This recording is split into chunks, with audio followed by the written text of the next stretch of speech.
Hello and welcome to Modkit Mayhem. This week we're finishing the Panther tank, or the Frankenstein Panther.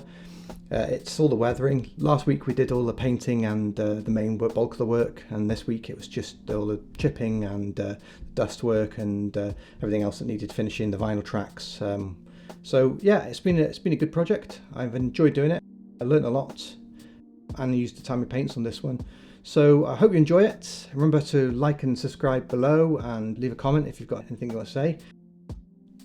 Cheers for now. This week we're carrying on with the Frankenstein Panther.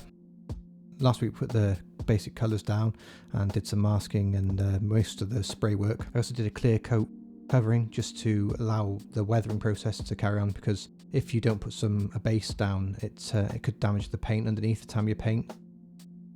I wasn't sure whether I was going to be using some enamel washes or filters on this. Here you can see all the basic elements and tracks. I painted them in enamels so they were ready to be weathered as well. You can also see the overspray where I didn't mask properly and the colours just kind of went over and kind of slightly tinted the other colours. Like I said in the last video though, the weathering process would hopefully hide these. So the first step was to put a filter on. I'm and ahned about this and I tried a couple of different things. I decided I didn't want to do enamels because I don't like working with them, although they do seem to work better. So I thought, well, I'll try using a filter that's an acrylic. So I used the Vallejo Flames of War shade, like a brown shade, and that worked fine. I was quite surprised how well that worked. It looked really good and really brought out the kind of the German yellow. So I painted everywhere that was in the yellow and didn't water it down, just painted it straight from the bottle. Once I'd done all the main areas, including the wheels, I then went on and I used Middlestone yellow just to highlight the sort of middle of the panels, because it's very flat scheme otherwise if you leave it as it is. So if you just water down well, it can be white or any colour really, and blend it on the edges and just bring out a little bit of depth to certain panels and areas, it really does work. It gives it a bit more pop. The thing with acrylics is you have to be very, very quick when you use them, because it creates a tide mark when you add water to it. If it dries too quick on there, you get this kind of stain and it looks really bad. So you have to work very fast. So only do small areas when you're doing this. Just choose a little section, I know 5 centimeters by 5 centimeters, don't work more than that. Just do it in sections all the way around, and that way you won't get that kind of drying. Next, onto the mud guards. Again, gives them depth, a little bit lighter colour. Here I put some filter on the back of the exhausts and the underneath. It works perfect. You just got to make sure it doesn't kind of pool in anywhere particular. I mean, you will be able to hide it on certain panels, but just be aware of the pooling where it kind of collects together. And I found that the wash kind of looked a lot better once it gave it a lot more depth. It wasn't so flat. And then the stowage bins in the back. I then went on to the turret, applied the filter on the cupola and all the other areas. I tried to be a little bit more careful with the night sight. I didn't want that to be as battered or as chipped as the rest of the vehicle, because it's a relatively new piece of equipment. So I avoided putting too much weathering on that and just left that a little bit cleaner than the rest of the vehicle. Yeah, the Vallejo filter is fine. It works really well, and it was a lot less smelly than the enamels. So I think I might carry on using that in future. Once I'd done the shading on the turret, I then did the same thing with the Middlestone on the larger panel. This was a lot harder to work with because the panel's such a big area, so I had to work really, really quick to sort of apply it.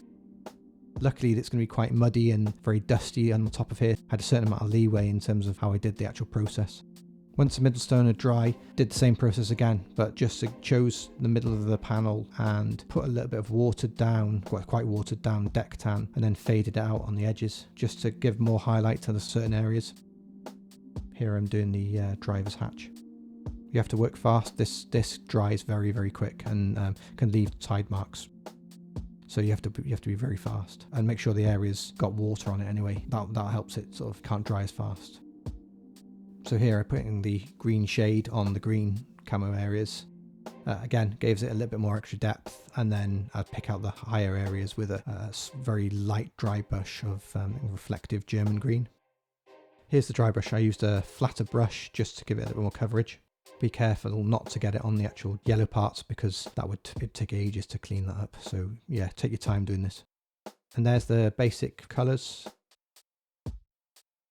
So you can just make out the sort of lighter area on top of the turret there, and just gives it a bit more depth. Again, I found when I painted the model it was very flat looking, so adding extra highlights, really brings out certain areas. So it's just building up layers and layers of lighter and darker. So after that I went on to the rusty sides for the oxide red, and here I just used the Vallejo wash rust set, which is great. Really good set colours in there for doing this kind of work. I was really impressed with them, and I used them on the tracks later, and they turned out great. So I just chose an area just using the orange red paint, and then I blended it out, and just to give it a bit more sort of less monotonous space, because it's one big slab of red at the moment, so you kind of want to break it up a little bit. I think that's very much the thing with acrylics. They're hard to do this kind of work with, but I think if you work fast and don't overstretch where you're working, you can get away with it. A couple of times, I was left with sort of marks that are really hard to get rid of. You have to scrub down really quickly. You can't let it sit there for very long because you won't get it out. You'll have to overpaint it with another colour. So a couple of times it did catch me out. Here I'm brushing down on the sides because any kind of streaking should go vertically down, so it's like kind of rain. I think it's German dark brown, I think it's called. So you just put that on there as it is, and then using a big flat brush streak it down as quick as you can to kind of get rid of the actual paint, and it blends really nice and gives you kind of more that sort of rainy streaky look, and it breaks up that sort of slabbed sided red. Once I was happy with the sides, I then gave it a complete one wash of rust orange, just to kind of unify the kind of the overall look. To be honest, I didn't really know what I was doing. I just kind of was winging it as I went, doing what looked good at the time. Probably could have missed this process, but at the end of the day, it all adds up in the end. The gun barrel, I mottled a lighter colour on the top, just to give it a sort of more weathered, chalky look. It's quite a big slab of dark grey when I'd initially painted it, so just to give it a little bit of weathering texture, I mottled on a lighter grey. I think it was deck tan again in the end. The final result I actually sprayed over the top of this just to kind of unify it all a bit more, and it looked good. While it's dry, a good thing to do is actually get a bit of tissue and just mottle it, and that gives it a bit more texture. I did that with the wheels as well. After that I went along and cleaned up any areas with some extra streaking. Just kept working the side rusty areas just to give it a bit more depth, just add a bit of extra colour to it, and just blend it all in. Just keep working it until you're happy with it. I was quite chuffed with the results in the end. They look good. I mean, I think the thing to do is to get as many colours on there in terms of oranges and reds that you can. I think that's the best thing to do. The wheels I'd left, and then I eventually got around to them, and I did the same process for them really. First of all, brown shade just to pick out the bolt details and just give it a little bit more sort of detail. The outer wheels I painted and then I dried them off with a dry brush so that take a little bit of the shade out, so they just look a little bit cleaner. They're always a little bit cleaner if you look in photos of Panthers. And on to chipping. This is the same process I used for doing the Hummel. Take a piece of sponge, or the greener part of the sponge, it's a little more plasticky and harder. So rip a piece of that off and then tweedle it out so that your strands come out, and then use some tweezers to hold it, and just dip that into paint, whatever colour you're using. I think it was deck tan again for this, or off-white, and then dry brush that off so you've got too much paint on there, and then just pick out areas. Don't go crazy because you've got to fill this in with darker colour after, so you want it to be realistic. But so yeah, just pick out areas where there'll be more wear. Then onto the turret, working around again. More on the top because that's where crew members are climbing in and out, and there's a lot more scuffed boot marks and a lot more climbing on top of that turret, so you're going to get a lot more scuffing and scraping. Any kind of work on there usually involves climbing over the top, so you kind of expect that to get more wear. For the sides, I took a pink colour, so the rust, and just highlighted certain areas, and then when it comes to chipping I'd use a Panzer grey on them. Take your time, go slow. Again, like I said in the last video, put some music on and just take your time, go around the vehicle, getting the areas going to get hit and chipped the most. It's actually fairly quick with the sponge. The real hard work comes when you've got to actually paint in the actual areas with a very, very fine brush. Anywhere where there's crew hatches, that's going to get a lot of wear, so, you know, spend a bit extra time on them. Edges, corners where branches and where they're driving through woodland, that'll get extra chipping, so, you know, spend a bit more time on that as well. If you can look at other vehicles, or photos of vehicles that are, you know, used agriculturally, and look at or even other tanks, and look at the chipping, seems to be mostly on them, and then just emulate that. And then on to actual painting. I think I use Panzer Grey, which is very dark grey, and just what I do is I look where the larger chips are, the whiter areas, and then just paint in random sort of squiggly bits into that. That's a technical term, squiggly bits. Yeah, and just go around. There's no way around this. You just got to work at it. It just takes time and it's slow. It's worth it in the end. Try and make those chips as random as possible so they don't look the same in everyone. You can do scrape marks as well, and, you know, little lines and stuff, and then later on you can always add a little bit of rust to them. Inside the commander's cupola's always particularly chipped just from climbing out and things banging on the side of it, so again, spend a bit extra time on that. I didn't put much chips on the night sight because I wanted that to look relatively new. Handles, that's a good place. A lot of scrape marks on handles, anywhere where there's the crew of hold onto the bars and, you know, move things and climb in and out, so that sees a lot of extra wear.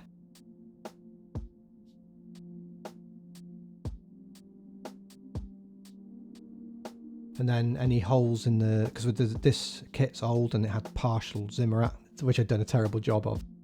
So I wanted it looking sort of, you know, pretty battered. So I took the Panzer Grey and just looked for any holes in the Zimmerat where I hadn't actually put an indent and painted that in. Just gives it a bit of extra depth and a bit of interest. Onto the machine gun mount. Well, I didn't want a machine gun in this. I wanted the vehicle to look like it never had a machine gun there. You can get some nice chipping on that. And then onto the sprockets. There's a lot of wear on sprockets, so you can spend a bit extra time on the chipping on this. Found the Panzer Grey wasn't as good on the green sprocket. I think I should have used a lighter green for that and maybe some other colour, but I'll know for next time. And then onto the sides where the rust oxide primer was. I used Panzer Grey again, just on the chipped areas, so painting anywhere that's light. You've kind of done a lot of the work with the sponge, you know, choosing the lighter colours for the chips. So all you're doing really is just filling that in and making it look interesting and leaving a lighter area around where you're putting the darker spot.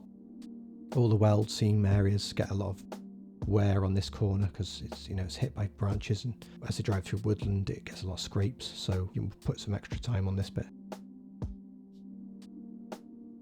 Once that was done, I added a little bit of rust wash just to give it a little bit of a, you know, a kind of bit of depth and a bit of interest, mostly where there was a lot of chipping. I wasn't sure how to do the actual crosses, the Balkan crosses, so I give decals a try and see if they work, and then use a softener on them. So I did the Vallejo softener and so usual way, just put them on there and then put them onto the Zimmerat. I was worried that they'd sort of rip and fall to pieces, but with some stippling of a plastic brush, I managed to get the decal to sort of go into the gaps of the Zimmerat. After that, I covered it in some matte varnish just to stop the shine. Here I'm applying the matte varnish. Once I was happy with that, I took some deck tan and watered it down a lot, and then I blended in a very fine kind of dust layer on top. I was going to spray anyway, but I think I needed a bit of extra, so I just, on all the flatter areas, I blended in some deck tan. Same deck engine area, put some dust down on top just to blend it all together. Disaster. I was doing okay, everything was going fine, and then I made the fatal mistake of using plaster. Now, plaster of Paris is very white, so I thought it'd be okay if I added some paint and mixed it all up and then applied it as a kind of dry mud, because I want this tank to have not a very muddy look to it, but a more kind of spring look, so the mud's dried, a little bit of maybe wetter mud in some areas, but mostly dry, dusty mud. And it looked terrible. And the thing was, I thought, well, if I wash it off, might get away with it. So I started cleaning it to try and get rid of some of it, and it just kept going back. You'd get rid of a load of white chalky powder, and then within 5 minutes when it dried again, there'd be the same there. So it took about 6 attempts on each panel to try and get rid of this plaster of Paris. So after a bit of experimentation, I realised the best thing I could do was put Dectan down, painted it all, and it worked. It fixed it. Thankfully, it was saved. So yeah, take the plaster, get rid of that, don't even bother in future. So I basically painted everything down with Dectan and then weathered like I normally would with some, I think it was chocolate brown for the kind of darker, still slightly damp mud, and then the good old paint fleck in different colours. I also used some Leo splash mud. It came together fine in the end, and once I sprayed it at the end, you know, it looked like it was meant to be. Once I'd done that, I took Dectan and I painted it onto the oxide paint areas. Just brushed it down in a vertical motion, and just to give it again extra depth, and it ties in the top of the hull to the lower part of the hull. Then I used brown around the hatches and just paint around the area and then blend it outwards, and it gives it extra depth, and just yeah, it looks really good. Nice effect doing that. So I chose all the areas like hatches and any vents, and on the engine deck, on the turret, and at the back. Once that was done, I then also use Dectan to paint the wheels. So water it down, paint all of the bolts area, and then just clean it out with a piece of tissue just to dry it up, so you're not overloading the wheel with too much sort of dust.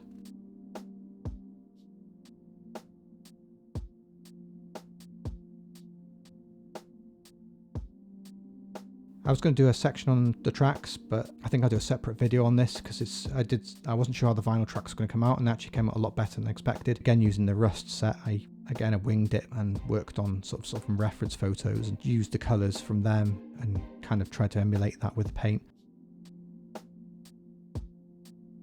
So once all the process had been done, the chipping, the filters and the details, I then took Dectan again, it's the colour of the day, and I mixed it up into the airbrush, and then I just lightly misted over everywhere on the tank, a little bit less on the turret, a bit more on the back of the tank so that where the dust really collects, and it actually just blended everything nicely, worked really well, so I was really chuffed with that.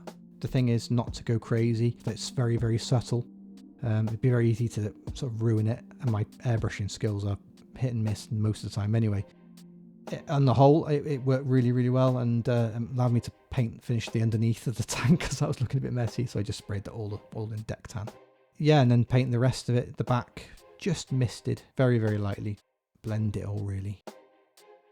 And here it is. I must admit, it's come together really well for, basically a very, very old kit, and it just goes to show with a little bit of extra work, you can do something really fun with these kits. And it was a good project. It was a lot of work, I must admit, and probably just doing it straight from a Tamiya kit would have been a lot easier, and I probably will do something like that next. But, it was okay. So next week, I'm not sure what we're working on. I was going to work on the fort, but I think I might be doing something a little bit lighter, so we'll see. But that'll be a surprise for you. Anyway, thanks very much for watching. Like and subscribe below. It's all very helpful, and I hope you've gained something from the video. It's been a good project. Cheers for watching. Take care. Ta-ra. Bye.